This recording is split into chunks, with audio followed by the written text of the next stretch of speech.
ఇలాగా నాన్ తయారు చేసుకున్నాక దీని మీద కొంచెం వాటర్ రాయాలి.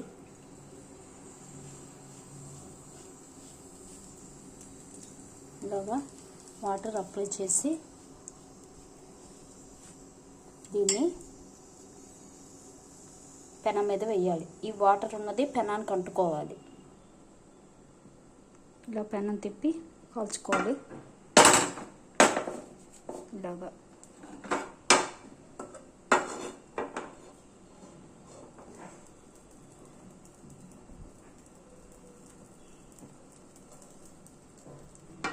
తిప్పి కాల్చుకున్నాక దీన్ని తీసి దీని మీద ఆయిల్ అప్లై చేయాలి.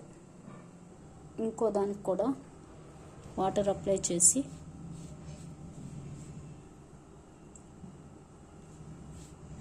బాగా అప్లై చేయాలి చుట్టూ.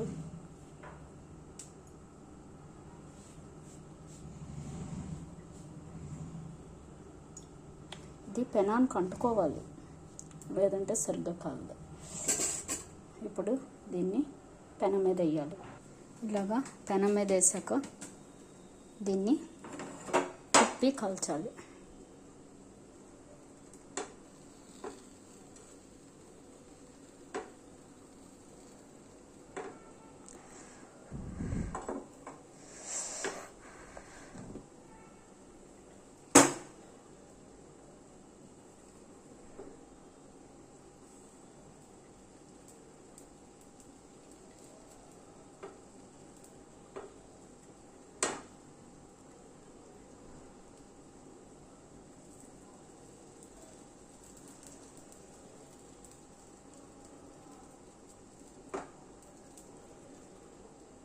Non ready.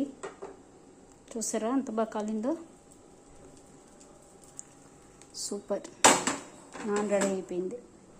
దీనికి తీసేసి ఆయిల్ అప్లై, బటర్ కానీ ఆయిల్ కానీ అప్లై చేయాలి.